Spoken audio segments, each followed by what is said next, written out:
Hello friends, I am HBK. You watching international leagues. Ukraine Russia war को लगभग 3 सालों का समय हो चुका है एंड रशिया के वेपन्स यूक्रेन से वॉर लड़ते लड़ते खत्म होते जा रहे हैं एंड अब रशिया ने भारत से डिफेंस इक्विपमेंट खरीदना शुरू कर दिया है. जी हाँ, बिल्कुल सही सुना आपने.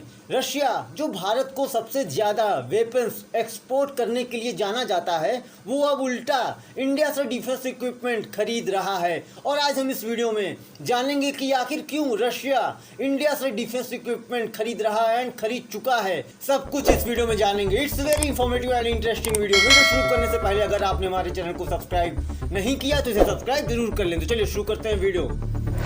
फर्स्ट ऑफ ऑल आप ये न्यूज आर्टिकल्स देख सकते हैं. Russian firms buy 4 billion worth of India made arms pay in Indian rupee. Russian firms spend 4 billion from rupee vostro account to buy defence equipment. मतलब रशिया ने $4 billion के defence equipment India से खरीदे हैं अपने वॉस्ट्रो अकाउंट से. अब आपके मन में क्वेश्चन आ रहा होगा कि ये वॉस्ट्रो अकाउंट क्या होता है. Let me explain to you. देखिए, जैसा कि आप सबको पता होगा कि रशिया के यूक्रेन पर आक्रमण करने से अमेरिका सहित यूरोपियन यूनियन के देशों ने रशिया पर 18,000 से ज्यादा सैंक्शंस लगाए हुए हैं. और आज की डेट में रशिया पर सबसे ज्यादा सैंक्शंस लगे हुए हैं. और इसी सैंक्शंस में एक सैंक्शंस का नाम है स्विफ्ट सैंक्शंस, जो सबसे ज्यादा खतरनाक सैंक्शंस माना जाता है. जिस किसी भी देश पर स्विफ्ट सैंक्शंस लगता है, वो कंट्री किसी भी देश के साथ इंपोर्ट एक्सपोर्ट नहीं कर सकती, स्पेशली डॉलर में. स्विफ्ट का फुल फॉर्म है the society for world wide financial telecommunication. ये एक इंटरनेशनल बैंकिंग सिस्टम है जिसके अंडर में एक देश दूसरे देश को मनी ट्रांसफर करता है जब भी कोई इंपोर्ट एक्सपोर्ट या किसी भी देश से पैसे ट्रांसफर कराने होते हैं. मतलब सारी बिजनेस की पेमेंट एक देश से दूसरे देश को इसी स्विफ्ट बैंकिंग सिस्टम से होती है. तो रशिया पर भी स्विफ्ट सैंक्शंस लगे हुए हैं. तो रशिया एंड इंडिया ने आपस में ट्रेड करने के लिए Vostro and nostro accounts open कर लिए. नोस्ट्रो एंड वॉस्ट्रो दोनों ही लैटिन वर्ड्स हैं. नोस्ट्रो का मतलब ऑर्स, मतलब हमारा पैसा, हमारी करेंसी आपके बैंक में डिपॉजिट रहेगी. एंड वॉस्ट्रो का मतलब है योर्स, आपका पैसा हमारे अकाउंट में डिपॉजिट रहेगा. मतलब आपका पैसा हमारे देश के अकाउंट में, हमारे बैंक में डिपॉजिट रहेगा. मतलब जब रशिया इंडिया से कुछ भी खरीदेगा तो रूबल में पेमेंट करेगा, जो रशिया के वॉस्ट्रो अकाउंट में डिपॉजिट रहेगा. एंड जब इंडिया रशिया से कुछ भी खरीदेगा तो इंडियन रूपी में रशिया को पेमेंट करे. ये पैसे इंडिया के रशिया में नोस्ट्रो अकाउंट में डिपॉजिट रहेंगे. I hope you got it. And recently RBI ने 22 कंट्रीज को इंडिया में वॉस्ट्रो अकाउंट्स को इंडियन रूपी में ट्रेड करने के लिए ओपन करने की परमिशन दी थी. तो रशिया एंड इंडिया ने ट्रेड करने के लिए एक दूसरे के देशों में Vostro and nostro accounts open किए थे.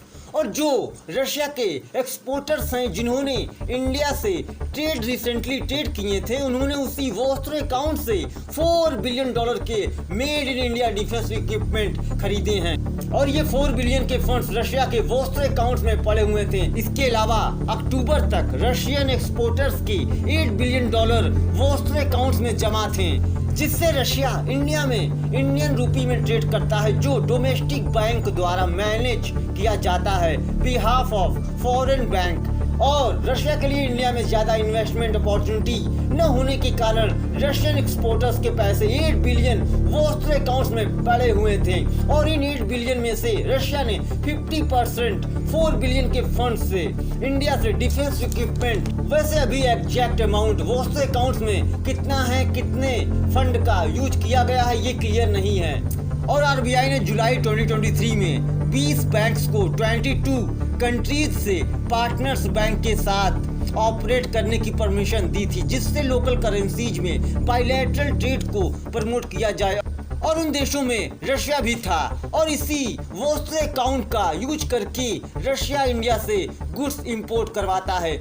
और इंडिया रशिया को machinery, auto parts and other engineering goods Russia को एक्सपोर्ट करते हैं। और जब से रशिया पर वेस्टर्न कंट्रीज ने रशिया पर क्रूड ऑयल पर सैंक्शंस लगाए हैं, तब से रशिया इंडिया को क्रूड ऑयल एक्सपोर्ट कर रहा है एंड इंडिया भी रशिया को एक्सपोर्ट कर रहा था, पर रशिया इंडिया को एक्सपोर्ट ज्यादा कर रहा था एंड इंडिया से इंपोर्ट कम करा रहा था। और इन्हीं $8 बिलियन रशिया के वोस्ते अकाउंट्स में पड़े हुए थे, तो $4 बिलियन का रशिया ने इंडिया से डिफेंस इक्विपमेंट खरीद लिया। I hope you got it. तो फ्रेंड्स, ये है इस वीडियो का अंत। मिलते हैं नेक्स्ट वीडियो में। Thanks for watching.